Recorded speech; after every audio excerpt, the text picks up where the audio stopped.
sa ating programang Pilipinas Nating Mahal. Morning, sir. Magandang umaga po sa inyo, Doktora at Ka-Eric.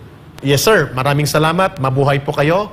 At kinikilala ng sambayan ng Pilipino ang inyong katapangan na manindigan para sa katotohanan at para sa interes ng mamamayang Pilipino, hindi sa kung ano paman. Sir, were you able to initially reveal the important components of your testimony kahapon, or may mga dapat pang marinig at gusto mong iparinig ngayon sa mamamayang Pilipino ang gusto mong ipaabot na mensahe why you are putting on the line your life, your comfort, your safety, and your family sa ganitong kabigat na revelation? Makikinig ang sambayan ng Pilipino, Sir Jonathan Morales. Una-una po, no, yung pagkaka-release nung mga dokumento, hindi ko naman po kagustuhan yun, at bigla lang itong na post sa social media. Ang unang tanong ko ron, bakit? Pati ako nadamay. Hindi ko po kagustuhan itong mga nangyayari na to. Kaya lang, dumating yung pagkakataon na kinakailangan ko magpasya at magsabi ng totoo, dahil ako din ang naiipit. Dahil ito nga itinatanggi ng pamunuan ng PIDEA. Pero sa katotohanan naman, talaga naman tong nag-e-exist. Unang-una, ito ay talagang binanggit na ng Pangulong Duterte. Ako, naiintindihan ko yung mga dati kong kasamahan kung saan sila nanggagaling, dahil mamimili talaga sila kung ako o yung si General Lasso. Sa akin, ano ba ang mapapala nila? Yes. Wala silang mapapala sa akin. Kaya General Lasso, kung pipiliin nila, mananatili sila sa trabaho nila. At maari na magkakaroon pa ng kung ano bang benepisyo na maaari na nilang matamo. Dahil nangyari na po sa akin yan, sa pagsasabi ko ng katotohanan, ang ginawa po sa akin ay natanggal po ako sa trabaho. Yes. At yun naman, yung pagsasabi ko ng katotohanan, hindi lamang po ako yun. 3 po kaming ahente. Ang nangyari po nung mga panahon na yun, yung 2 ahente ay talagang naagapan ng agency at hindi na umano sa akin, dahil talagang nakita nila na gaano ka delikado yung gagawin talagang pagbubulgar. Pero yon ay pinanumpaan po yon sa harap ng isang abogado na si Director Hil Pabilona, na director noon ng Legal and Prosecution Service. Kaya nang binanggit ko nga po sa hearing na yung hawak ko na joint affidavit na nirereklamo namin, yung irregularities doon sa PIDEA ay pinanumpaan po doon sa director na nandun sa likod ko kahapon sa Senado. Ngayon po, doon po sa kung ano po ang mangyayari o susunod na magaganap, hindi ko po alam. Ako po ay nagbabase lamang sa mga sa takbo ng investigasyon na itatanong, at kung meron man na dapat pa na katotohanan o panindigan, ay yun po ay ganun pa rin, gaya po nung una kong testimonya, paninindigan ko pa rin po. Yes, sir. Sorry, follow up ko lang, ma'am. Briefly, ma'am, please. You scored points today. Ngayong umaga, nakapanayan namin si Senator Bato de la Rosa. He believes na ang dokumento ay authentic na ginawa mo with your direct live testimony and positive assertion na yung dokumento na yan ay sa akin. Among other physical evidence examination na ginawa niya bilang isang pulis din ng Vatican, kagaya ninyo, bago kayo mag-PIDEA investigator. Ngayon, malinaw, ang gustong malaman ng taong bayan mula sa inyo, what made you come out? Aside sa sinabi mo na naguguluhan ka sa pang-iskandalosong revelations ng isang vlogger doon kahapon sa iyong revelation, do you believe that it is time for the people, the Filipino people, the nation, to realize na napakadelikado kung hindi maibunyag ang involvement ni Pangulong Bongbong Marcos Jr. sa drug abuse that you were knowledgeable directly when you were still with PIDEA, at ngayon napagtakpan ito sa loob ng mahigit 10 taon at naging bunga nito na elect siya bilang presidente. Are you on that line of moral recovery and Pwede redemption? bang pwedeng padagdag ha? Yeah. Sir, kasi Ano Sa po? experience ko, no, under this administration, yung mga dating mataas ang respeto ko, nakita ko mas tahimik pa sa bato. Mas tahimik pa at saka duwag na duwag sila ngayon. Yes. Nawalan ako ng respeto sa maraming tao. Narinig ko na nababayaran sila para tumahimik at wag na magsabi ng katotohanan. At marami pa ngayon, no, na ginagamit yung salitang red tagging, na dati alam nila hindi totoo, etc., etc., para lang may pwesto, para lang may pera, etc. Diba? So, sir, pero ikaw, pwede din naman kasing tumahimik ka eh. Pwede naman yun eh. Diba?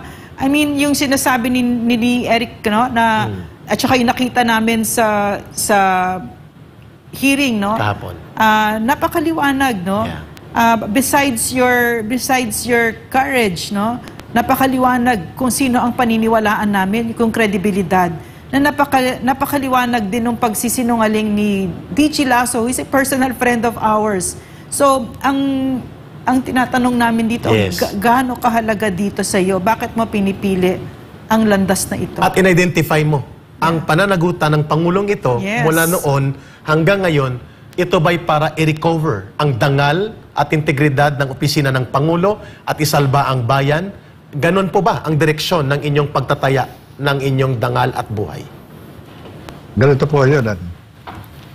Doon po sa tanong ninyo, no, bakit yung iba na mas piniling tumahimik na lamang kaysa kaysa ipaglaban yung issue o makialam dito sa issue na ito. Hindi po natin sila masisisi. Sapagkat sa kanilang sa kanilang pamumuhay, mas pinipili nila yung kapakanan at seguridad ng kanilang pamilya. Hindi po natin masisisi. Sapagkat alam naman po natin na kakaiba itong impluwensya ng kasalukuyang gobyerno. Kapag ikaw ay sumalangsang o talagang inangyari nga po dyan sa inyong istasyon, Yeah. kahit na ang sinasabi walang sapat na basihan, nagkaroon ng agarang pagpapasya para magkaroon ng ng indefinite suspension. Pero yun yung doon sa parte na yun, nasasabi ko lang dahil nga isa ito doon sa mga isang nakikitang halimbawa. Ngayon, dito sa yung sa aking paglabas, dumating ako doon sa point, magmula nung makita ko at masabihan ako dito tungkol dito sa inilabas ni Maharlika. Kung mapapansin nyo, yung pagitan ng pagkakatuklas ko sa pagkakalathala nitong mga confidential documents na ito, umabot na humigit kumulang 5 araw. Doon, yung sa loob ng 5 araw na yun, magmula nung matuklasan ko ito, ay nagkaroon ako ng pakikipag-usap doon sa dati kong kasamahan. At ito, dumating doon sa point na sinabi na i-deny ko yan, i-deny na lang natin yan. Yes. At para wala nang gulo. Ngayon, doon sa pagdi-deny na yon, para wala nang gulo, ako bilang nasa labas at sila nasa loob. Ano na lang ba kadali na ang isang accountability o isang pananagutan, basta na lamang nilang itatanggi, makaligtas lamang. Hindi man lang ba nila iniisip ang magiging kapahamakan ng taong naging parte ng trabaho na yan. Tignan ninyo, ikaw, nandiyan ka sa loob. Mayroon ka pang inaasam o pinoproject na kinabukasan. Profesional at personal. Yung kasama mo nasa labas. Pero alam mo yung trabaho na yan. Bakit hahayaan mo yung kasama mo na alam mo yung trabaho na yan? Kung mo ba yung kasama mo, siya lang ang nakapirma at ikaw hindi nakapirma, okay lang? Ibig sabihin, okay lang sa'yo na mamatay yung kasama mo na yan dahil wala na siya dyan sa loob ng ahensya na yan. Yan yung isa dun sa Kaya dumating sa akin sa punto na magpasya at sabihin ang totoo sa aking may bahay. Oh. Ang aking may bahay mula umpisa ng aking panunungkulan sa gobyerno, hindi po siya nakikialam sa aking trabaho. Siya, kahit may dumarating yang mga kasama ko na yan sa trabaho dito sa bahay, tinatanggap po sila ng tao ng aking may bahay. Pinakikiharapan po sila. Talagang pinakikisamahan. Pero, kailanman hindi siya nakikialam sa usapang trabaho. Dumating po doon sa point na sinabi ko, Mama, may problema ako. Merong pinipresenta ito, panoorin natin. Kasi nagkausap kami sa telepono nung kasama ko. Binanggit ko sa kanya yung pangalan. Pinakita ko sa kanya yung message. Pinakita ko sa kanya yung pinanood namin. Ang unang reaksyon ng may bahay ko, kotse mo yun, di ba? Kasi binanggit yung unang controlling letter ng kotse ko. Yes. Tama. Sabi niya, paano yan? Sabi niya ganun. Totoo ba yan? Yun ang tanong niya sa akin. Totoo ba yan? Sabi ko, Mama, yung ano na yan, ako nakapirma dyan. Sabi ko. Sabi niya, paano yan? Nakausap na ba si, sabi niya, si Francia? Sabi ko, oh. Ano sabi niya? Tanggi na lang daw namin. Sabi ko sa kanya. Tanggi nyo na lang. Sabi niya kung pero hindi ka ba mapapahamak. Yun ang sabi niya. Ano ko ang problema? Pag tinanggi ko ito, at nakuha nila yung original na dokumento at dinala doon sa question document ng NBI o ng PNP, ikukumpara yung pirma ko at saka yung hawak nilang dokumento. Alam mangyayari? Di makakasuhan ako ng perjury. Kaso na naman, sabi niyang gano'n. Hindi ka pa nga nakakabangon sa mga kinakaso sa'yo ng mga kalaban mo dyan sa PIDEA. Sabi ko, paano ang sabi ko sa kanya, araw-araw, hindi siya mapakali, bantulot siya. Ano ba naman yan pinagpapapasok? Sabi ko, Mama, trabaho ito. Hindi ko yan, matagal na yan. Bakit ginagamit na ganyan? Sino nagpalabas niya? Hindi ko rin alam. Sabi ko sa kanya. Hindi ko alam. Tapos sabi niya, ikaw kung ano-ano kasi ang pinapasok mo. Sabi ko, Mama, matagal na akong wala na akong halos dyan. Hindi ko, sabi kong ganun. Tapos, dumating yung, sabi niya, ba't hindi ka nalang sumulat dun sa, hanggang sa napagpasyahan namin, na sulatan, si Director General Lasso, sabihin sa kanya na wala akong kinalaman. Kasi talagang, walang ibang pagbibintangan kundi ako. Kasi ako yung nandun nakapangalan. Madaling nagpalusot. Yung ibang kasamahan ko dyan, madaling magpalusot na wala sila accountability kasi wala silang pirma. Wala silang pirma. Talagang ako maiipit. Kaya sumulat ako. Sinabi ko sa kanila na hindi ako nagpakalat ng dokumento na yan. Pero yung dokumento na yan, ito yan. Pinaliwanag ko kung anong nangyari dyan.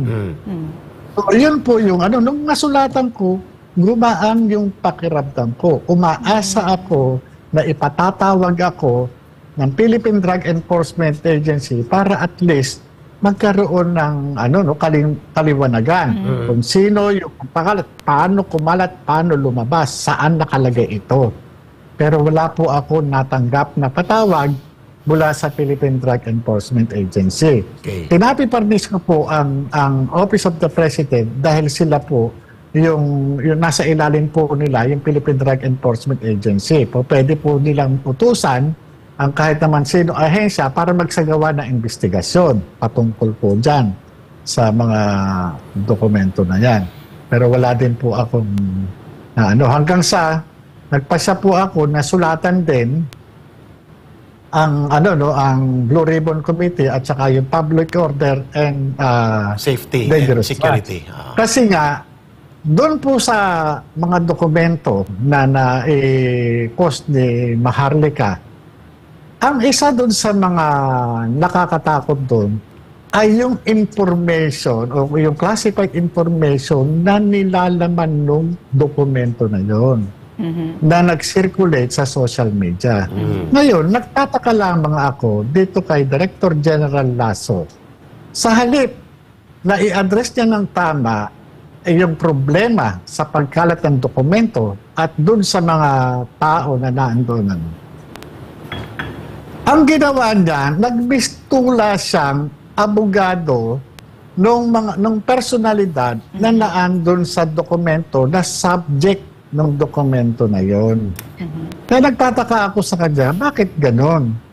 Parang kakaiba yung mandato dun sa kanyang ginagawa. Kasi ang kanya naging reaksyon, dinismiss niya na ang dokumento peke. At parang ikaw pa ang inoperate at inatake. At kaya ka napilitan magsalita na ang laman ng pre-operation report, which tinutumbok ang mga personalidad such as Maricel Soriano, Bongbong Marcos Jr. or Bongit doon sa mga report na ito, ay totoong naganap at dapat tiningnan ng PDEA kung bakit nagkaroon ng leakage hindi nung hinabol ka. Tama po ba? Kaya ka sumulat upang sana ay maituwid na ito ay hindi nanggaling sa iyo.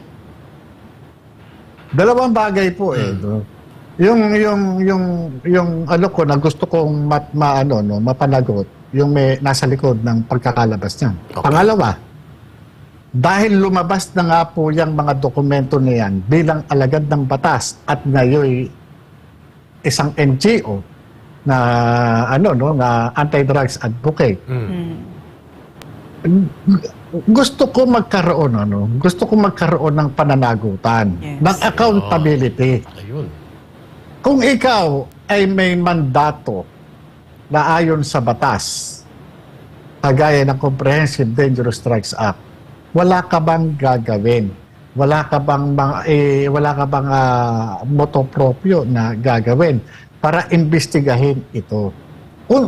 Yung mga lumalabas na issue patungkol doon sa di umano'y paggamit ng illegal drugs ng Pangulo, wala ka man lang bang gagawing hakbang katulad ng ginagawa laban sa mga ordinaryong tao na nire-report na sinasabing involved sa kalakaran o sa paggamit ng illegal na droga? Tama. Kumbaga sa ito, ang batas ba natin magkaiba? Valid question. Pagka ikaw, kung ikaw ba ay mahirap o ordinaryong tao, sakop ka ng batas. Valid. Kung ikaw ba ay nasa mataas na posisyon o nasa bayamang angkan ka o nakakariwasa ka, exempted ka. Ilang beses kong binabasa ang probisyon ng Republic Act 9165, ito ay ginawa, in-address para sa kahit na sinong tao na lumalabag Sa batas. sa batas na gumagamit o Ng droga. nagbebenta o nasa negosyo ng illegal na droga. Klaro. Wala naman pong lahat po yan sakop.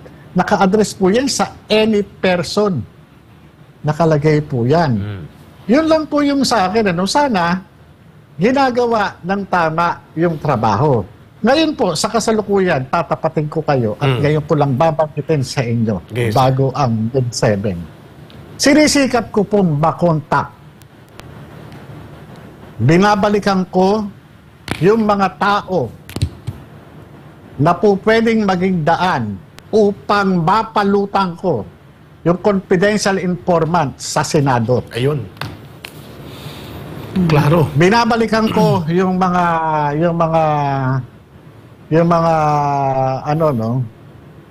yung mga nangyari noon kung paano dumating sa opisina yung confidential informant.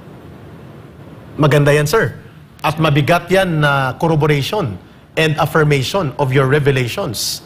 Ma'am, may Opo. tanong nga sa iyo, Kasi- sir. Dito, si Ma'am Lorraine. Hold your line at mag-interact siya sa iyo. Sir, yung parang sa akin, kahapon pinapanood ko kayo, parang for me, the best part, yung best part na sinabi mo, yung minention mo yung pangalan ni Bongbong Marcos. Exactly. Kasi nga, yung sinabi mo na nobody is above the law. Lahat tayo ay pantay-pantay sa batas. So, bakit hindi natuloy itong drug bust na ito?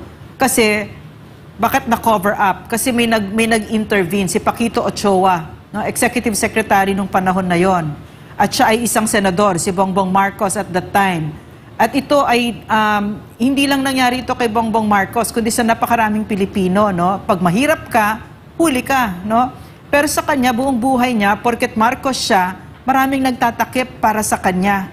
So para sa akin, nung pinanood ko kayo, moral victory yon para sa Pilipino na nasabi ang pangalan niya na may isang ordinaryong Pilipino katulad mo ang nagtanggal at hindi na sumali dyan sa ginagawa nila Lasso na binibigyan na naman ng takip at pinoprotektahan na naman ng isang makapangyarihan para above the law na naman siya. Hindi na naman siya kasama sa batas. Hindi siya, lahat sila dyan kung umasta ganyan ang Pilipinas, kung umasta ang mga mayayaman at may kapangyarihan, they are above the law. No, so, siguro lang sir, gusto ko lang express yung pasasalamat ko kasi itong 2 taon na ito, naramdaman namin personally yung bigat ng kamay ng Pangulo na ito, ng administrasyon na ito, na kapag ka ikaw ordinaryong mamamayan, bababuyin ka ng mga ito. Walang hindi sa kanila mahalaga ang batas. Dahil sila ay nasa kapangyarihan, ang message na binigay sa Pilipino, kahit yung batas na yan, kami ang pwedeng gumawa ng kahit na ano. So, maraming salamat, sir, kasi isang ordinaryong mamamayan na sa aking paniniwala, yan ang sentro ng demokrasya at ng kapangyarihan ng ating republika, ang ordinaryong mamamayan. So, binigyan mo ng leksyon itong mga abusado na ito na nasa gobyerno na kung sino ang totoong may kapangyarihan. Your reaction to that, sir? Bilang ngayon ikaw ay isang pambansang whistleblower and crusader sa pag-aayos ng gobyerno natin. Go ahead, sir. Alam niyo po, hindi ko naman po hangad na pagurian ako ng kung ano paman po. No? Ito pong yung declaration ko sa Senate investigation, ito po yung pagsasabi lamang po ng aking mga personal na kaalaman na na-reduce ko doon sa declaration ng confidential informant. Mula doon sa kanyang personal na kaalaman, nagkaroon po ako ng first-hand information based doon sa kanyang mga ipinakikitang mga litrato at pag-identify sa mga ito at sa pag-describe niya sa kung ano yung mga ginagawa. Doon sa ano itong ginagawa nito. Kahit na nakikita mo na sumisinghot yan at kahit nakikita mo na yan ay kulay puti na sinisinghot, pinadidescribe ko po sa kanya kung ano yung ginagawa at kung ano yung sinisinghot. Yun po yung sa akin. Yung po, yung pinanumpaan ko po sa laysay o yung testimonya sa Senado, base lamang po sa mga deklarasyon ng confidential informant. Ngayon, gaya po ng sinisikap ko po na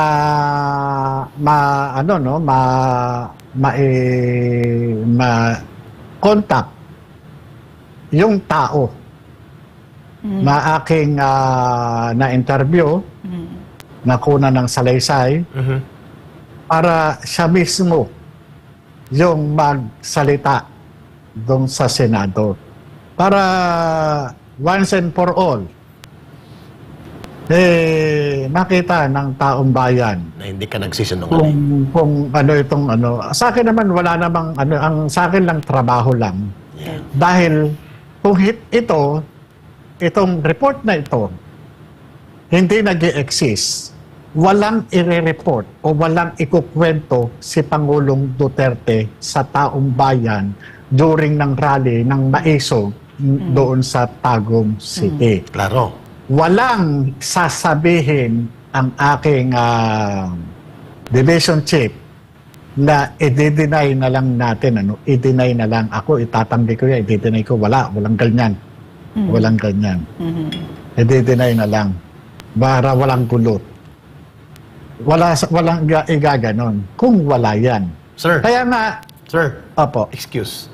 Sa tingin po ninyo with your knowledge of network of information, buhay pa ba ang actual confidential informant na na-interview mo at nagawan ng deposition as basis for the request of pre-operation report targeting supposedly Senator Marcos then and now President Marcos and other personalities? Buhay pa po ba at kaya pang abutin itong confidential informant. Sana po. Sana po. Ayun. Narinig niyo sir, mga kababayan. Oo, yung kahapon, no, another thing parang very embarrassing for me to watch, no. At saka also nice to watch. Yung kayo, parang alam na alam ninyo yung trabaho. No, alam na alam ninyo, bawat galaw, tsaka trabaho lang, no, sinasabi mo parate. Gustong-gusto ko yun kasi yun yung parang motto namin noon kay President Duterte nung kami nagtatrabaho, no. Lagi kaming, trabaho lang tayo. Trabaho lang tayo. Kahit ano iba to, basta trabaho lang tayo. Pero kahapon, pinapakinggan ko si DG Lazo, no? Sakit niya pakinggan kasi parang hindi niya alam yung trabaho niya. At saka yung laging bumabalik ka sa mandato. Doon, yun mahalaga yun yung bumabalik sa mandato kasi nakita ko under this presidency, no, lumalayo na yung usapan ko pero gusto ko lang sabihin lang yon na napakahalaga, katulad kunyari ng PCO, Presidential Communications Office, hindi nila alam mandato nila, para nakakagulat masyado. No, kasi nakita ko ang leadership na ito, kahit siya hindi niya alam yung mandato niya. No, so it has become yung leadership, talagang apektado silang lahat. So, gusto ko makakita talaga ng lingkod bayan na alam niya yung mandato at yung trabaho niya. So, kahapon hindi ka malusutan kasi alam mo talaga kung ano yung sinasabi mo. Yes, sir. At dadugtungan ko binabanggit Yes. ni Ma'am Lorraine, sir, binigyan ng pagkakataon ang PDEA na i-demolish ka. No? In fairness, Right away, right away, demolition job. Demolition job. Denial, and then sinalangan ka ng 8 na magdi-deny ng iyong sinasabi, but you stood your ground. Yeah. And hindi nila natinag ang iyong direct assertion, personal direct knowledge, and revelations in spite na 8. Yung 8 sinabi nila, iwas talaga sila to confront you, but you were confronting them with your truth. Ang tanong namin ngayon doon sa observation na yan, Mr. Morales, you were very certain of the truth. Ikaw ba ay Doon po, convinced, doon sir? Kumbinsido ka ba? Opo. Habang tinitipa mo, we will use your word, tumitipa ka sa direct investigation of the confidential informant doon sa kaso ng supposedly operations para arestuhin sila Marcos Jr., Maricel Soriano, among others, during the time of direct interview and up to the present that we're talking to you, and you're now at the Senate investigation, are you convinced that the President should have been targeted and executed with operations because you are convinced of the revelations of the confidential informant? You as an investigator, sir. Unang-una, no, kaya nagkaroon ako ng motivation para i-dokumento yung declaration ng confidential informant ay dahil doon sa mga litrato. Ang litrato na nakaprint sa papel,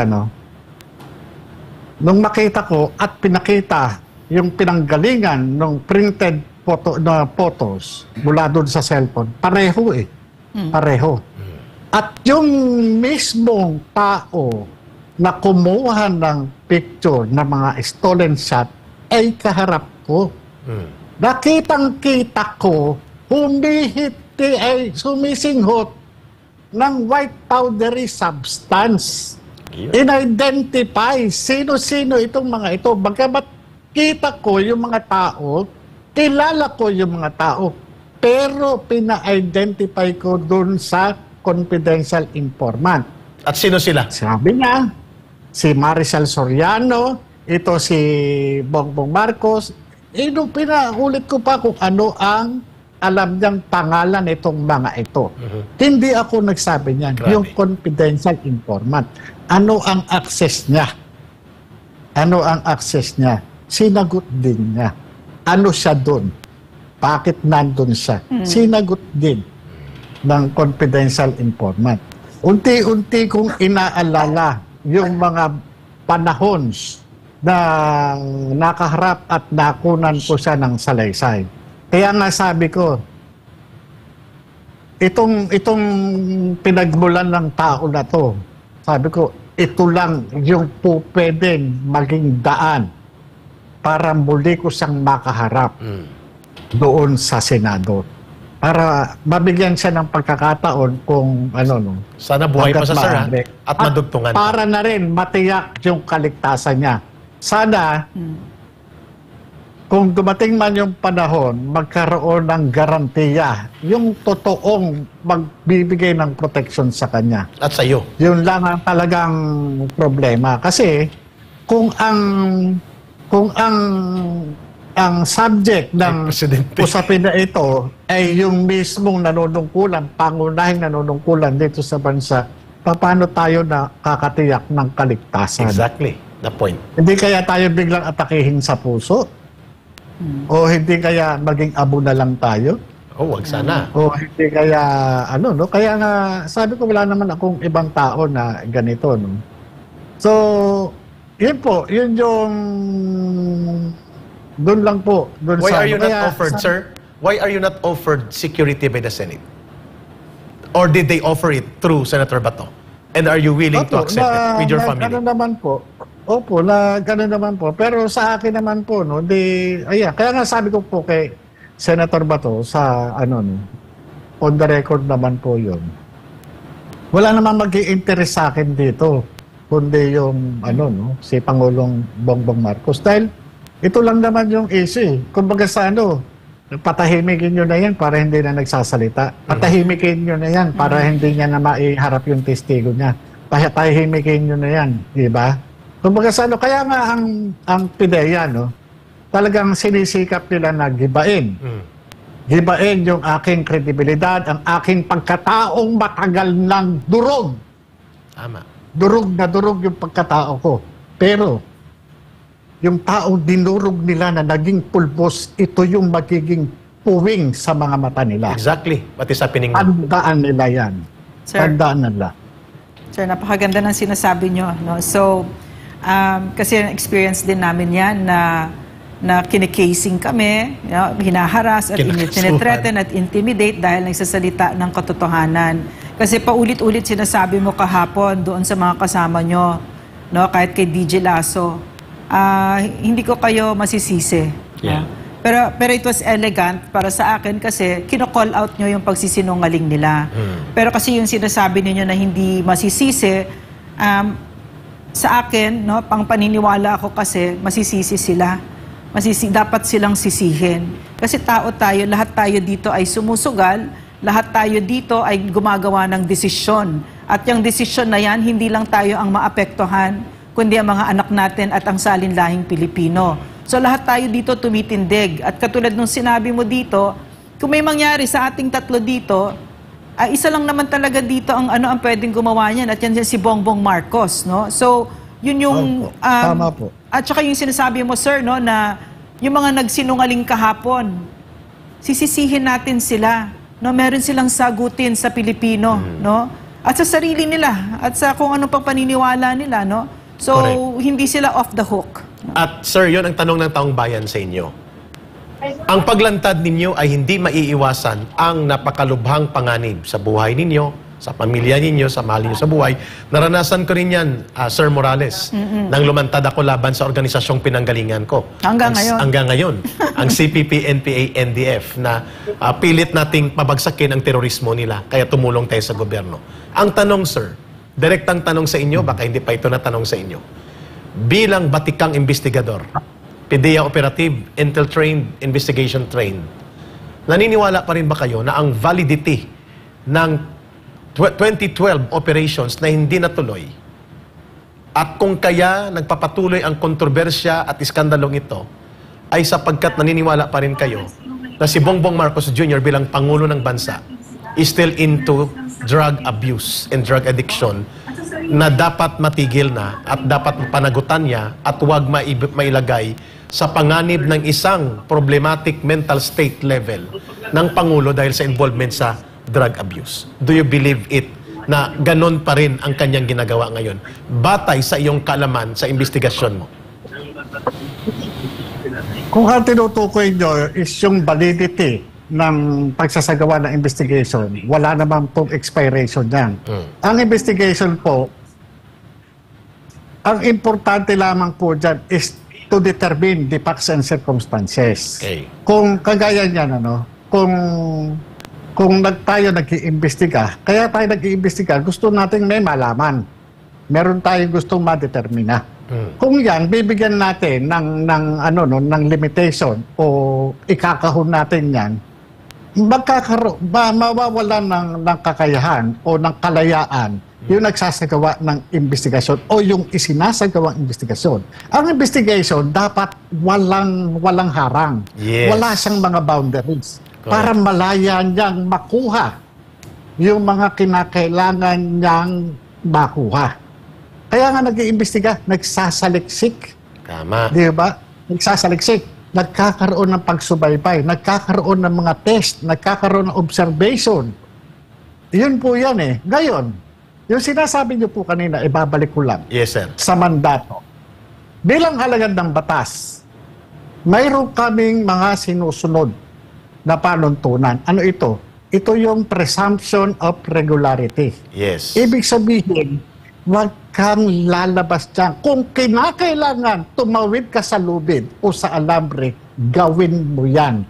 Dahil ganyan kasilan ang ating trabaho.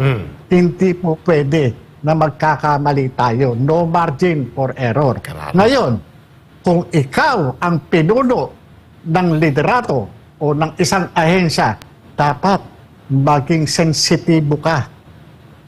Maging metikuloso ka.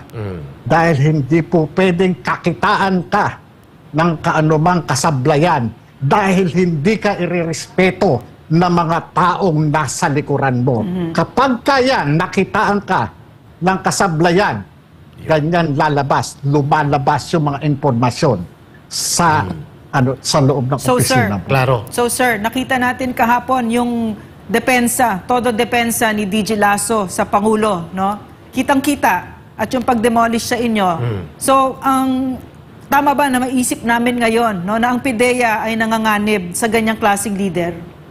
With DJ Lasso. DJ Lasso, yes. Saka ba naman makakakita, no, na mismong tauhan magsasabi unpopular yung kanilang DJ? Yeah. Di ba? Kumakalat ngayon, Saka sir. ba naman makakakita, magta-transfer ka ng tao, mag-a-answering back. Oh my. Saka ba naman nakakita, agency order, napunta kay Maharlika, nag-transfer ka ng tao, kakaiba ito ha. Grabe, ha? Kakaiba ito. Agency Sa order, PNP ba nangyari dyan? sa AFP ba nangyari yan? No. Tama. Ang agency order, may security classification yan na restricted. Yeah, internal documents yan eh. Hindi po pwedeng kumbaga sa kaya nga, yan kung kaya, bakit restricted dyan? Kasi nga, may mga itinatago dyan, may mga confidentiality, dahil na maaaring manganib yung buhay ng tao na magta-travel o na nare-reassign. Pwedeng abangan yan kung saan man, di ba? Nandyan yung, di ba, shortest travel route, ganyan, o kung authorized ba, o di ba? Tama ka. May mga ganyan yan eh. Kaya, Sir, may binanggit ka sabi maganda ko nga- kanina, sir, ha? Agawin ko na ng konti. May binanggit ka kaninang Yes, maganda. po. Ito, sir, ha? Ang magandang binanggit mo na ang investigation hindi pwedeng limitahan. Ibig sabihin, hindi pwedeng sabihin ni DJ Lasso at ng taga-PIDEA na 2012 pa yan eh. Matagal na yon, tapos na yon. Yun ba ang tumbok mo? That the investigation on the involvement of the President now and in his involvement 10 years ago in 2012 should not be limited if we are to ferret out the truth and to bring accountability to a very high office like the office of the President. Hindi mo pwedeng sabihin 2012 pa yun. Bakit mo pa kakalkalin? Is that how you would like the PIDEA leadership and among others in the investigation involving the President should go their way to investigate? Tama po ba? alam nyo, kaya ka mag-iimbestiga para makuha mo yung katotohanan eh. Kaya lahat sa investigation may mga proseso, may mga trade craft diyan, may mga elicitation na kinakandak, may mga observation, kaya nga lahat ng proseso gagawin mo eh. Hindi ba? Meron ka pang mga iba't iba Gusto mo kasi ma-determine. Kung bibigyan mo yan, kung haharangan mo, isusuppress mo yung lalagyan mo ng boundary, walang maa-achieve yan. Paano kung di ba? Tama. O papalagay na sa geographical location o situation. Kung ang iimbestigahan mo, halimbawa Quezon City, pero nandun pala siya sa Marikina, ibig sabihin hanggang Quezon City ka lang kasi hindi ako pwede punta ng Marikina. Logical. Logical. Tama. Diba? Tama yung Sir, tumbok mo. pero paano yun? Paano yun na nakita natin, napakaliwanag kahapon, no? Ang PIDEA, yung head ng agency mismo, ayaw mag-investigate. ang pumoprotekta sa isang pangulo na napakalakas ng ugong-ugong na ay isang drug addict, bangag. Paano yun? Yeah. How would you like to proceed Alam that? nyo, talagang, alam nyo sa totoo lang, sinasabi niya, sinungaling ako, no? Yes. Di ba? Sinasabi niya, Paulit-ulit nila yon. kung ano man, kakanyahan niya na yun, bahala siya, no? Ano siya kumbaga, sa no? Kaya lang, nakikita ko naman, kung sinasabi naman niyang ginagawa niya yung mandato niya, ano ang tawag sa kanya kung hindi niya ginagawa? Sabi niya, ginagawa niya yung mandato. Kung ginagawa niya yung mandato niya, di inimbestigahan niya na yung discrepancy doon sa drug test. Isa yun. Nasa power ng PIDEA, nasa Republic Act 9165, yung authority para mag-issue ka ng subpoena, duces tecum, and ad testificandum. Bakit duces tecum? Pag nag-subpoena siya doon sa drug testing facility, mapapasubpoena niya yung mga logbook, yung mga kung ano man yung dinaan ng dokumento ng proseso ng drug test. Pati yung paglalogbook niya, pagpaproseso, kung ganito, ganyan, di ba? Ano yung nakasulat dyan. At testificandum, yung testimony ng doktor o yung pathologist niya, kung ano man, medical technologist, nandyan. Yung mga admin staff dyan, nandyan. Yun marami kang makukuha kung gusto mo. Kung gusto mong gawin yung mandato mo. Kaya nga, napaka-importante rito is yung presumption of regularity. Kung shortcutin mo, wala irregular, wala ang mangyayari sa atin. Di ba? Kagaya niyan. Kung ang mandato mo, sinunod mo, ginawa mo, hindi mo ako gaganyanin. Yes. Yan ba yung presumption of regularity? Ano ba ang trabaho mo? Mag-prosecute ng isang investigador na nagkaroon lang ng personal information mula sa declaration ng confidential informant? Ano ba trabaho mo? Abogado ka ba? Piskal ka ba? Para usigin mo yung isang nagpipresenta ng kanyang personal information doon sa isang investigation. Klaro. Kasi nga, diba, sir, makatulad lang tayo na resource person? Kasi nga, sir, tingin ko, napaka-weak ng leadership natin ngayon na ang hinihingi, number one, loyalty kesa sa competence. So, yun nga nakita ko kahapon, parang hindi niya alam yung mandato niya. At paulit-ulit ko nakita yan sa lahat ng mga ahensya. Pero ang mga pinaupo ay mga loyal. Talagang pagtatakpan talaga sila. So, ito yung crisis in leadership na nararamdaman natin ngayon. At ang tanong dyan, Ma'am Lorraine, kay Mr. Jonathan Morales, sir, tinaya mo na dito lahat-lahat. Yeah. Tumaya na rin dito sila Senator Bato de la Rosa. Siya lang halos kahapon ang tumindig para sa inyo na mabigyan ka ng boses. Sinisip pa. Oo, at binabash pa siya. At alam natin, there will be political and other form of pressures against the senator. At handa naman daw siya. Gaano kayo kahanda at saan ito hahantong? Mr. Jonathan Morales, ang pananagutan ng Pangulo ng Bansa sa iyong mga nare-reveal ngayon ay nakasalang para hatulan ng taong bayan because we are not expecting PIDEA to investigate their boss. Sabi mo nga, pero under the law, they have to do that. But under the convenience and expediency of retaining their position, hindi nila gagawin yon. Where do you like to see this? Nakikinig ang taong bayan kung bakit mo itinaya ang lahat dito sa revelations na ito at sa tingin ko, hindi ito matatapos at hindi pwede ito daanan lamang ng pananahimik at pagbawalang bahala ng Pangulo. Go ahead po, Jonathan Morales, sir. Yung pag-testify ko rito is upang patotohanan, panindigan yung mga first-hand information na nakuha ko mula doon sa confidential informant na merong personal knowledge doon sa alleged sa commission ng offense na tumutukoy doon sa di umano nefarious activity nitong sila politician Bongbong Marcos at actress Marisol Soriano at iba pa. Yes. Ngayon, dito sa kung saan man hahantong ito, kung ano man, saan man tayo pagparin ng tadhana sa ginagawang investigasyon na ito, mananatili at mananatili po akong nakatayo sa paninindigan ko, akay ng aking pag-ibig at pananampalataya para sa katarungan. Yun lang po yung aking mapapanindigan. Wala po akong maipagmamalaki o ano paman, kundi ang pinanghahawakan ko lang ay yung aking personal information Direct na idineklara sa akin ng confidential informant. Klaro.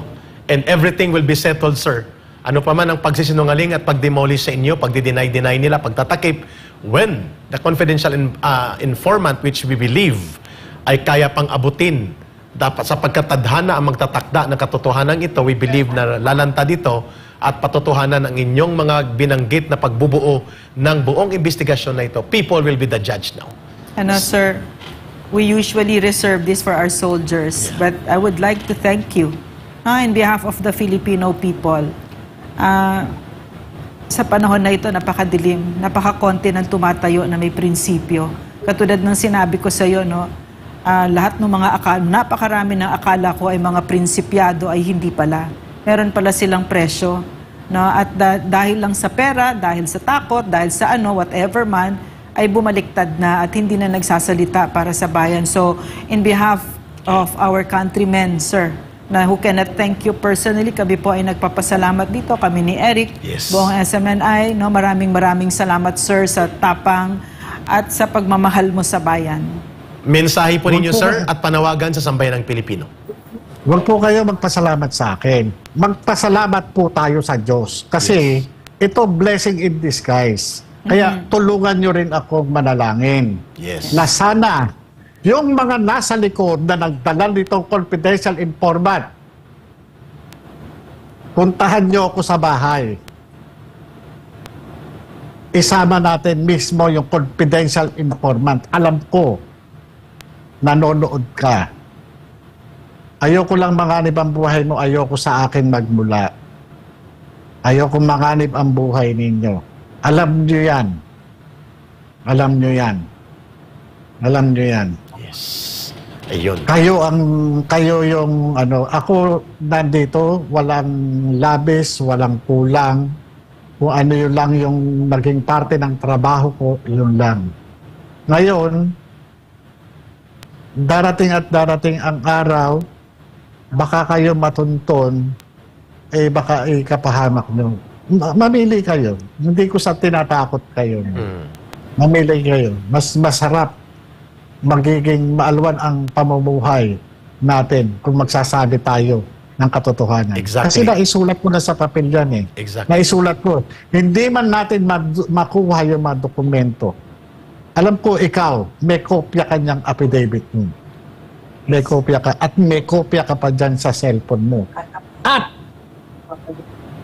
hindi naman sa alam mo yung sinasabi ko. Dahil gusto mo lang noon marehab. Diba? Gusto mo lang naman noon, diba, marehab? Ayun. Diba? Sana nakikinig Pero, sa sir. yun. Sana, mag-isip ka. Kasi baka mamaya, may gawin silang masama. Mag-isip ka. Ayun. Mga kababayan, narinig po ninyo si Ginoong Jonathan Morales. Ipanalangin po natin ang kanyang kaligtasan, hindi po ganon kadali, bumangga sa Pangulo ng Bansa. Subalit itinataya niya na lahat, buhay, pangalan, dignidad at pagkatao, at nananawagan siya doon pati sa confidential informant na siyang magdedesisyon kung gusto niyang manatili ang katotohanan na nakatakip at hindi mailantad lahat-lahat, nasa sa kanya yon. Pero ngayon po, ang taong bayan ay nakikita po ang kahalagahan ng oportunidad na ito na binuksan sa Senado. Sana po ay maging ligtas palagi si Ginoong Jonathan Morales at sana po naririnig din ito ng Pangulo ng Bansa. People will no longer believe anything that will come from denial versus yung positibo na pagigiit ng katotohanan mula sa direktang kaalaman kagaya ng ginagawa ngayon ni Ginoong Morales. Maraming salamat, Ginoong Morales, sir. Thank you, Maraming sir. salamat po. Maraming salamat. Maraming salamat po. Mag-ingat kayo, sir. We will pray for you. Mga kababayan, Ma'am Lorraine, It's wonderful to be in the face of someone who has courage and principle, and kasi talagang medyo in low supply ngayon yun eh, yung mga taong may prinsipyo at may dignidad, no? At may pagmamahal sa bayan. So, wala, natutuwa lang ako makakita ng ganon. I'm very proud, no, pag nakakita ko ng ganyan. At nakikita ko kay Sir Morales yung totoong muka ng Pilipino. Yeah. Kasi tayo yan eh. Tayo talaga yan eh. Hindi yung itong mga yan, sina Paduano, tayo, hindi ako yan. Si Tambunting, ako, hindi ako Si yan. J.J. Suarez. Ako, Maria Jose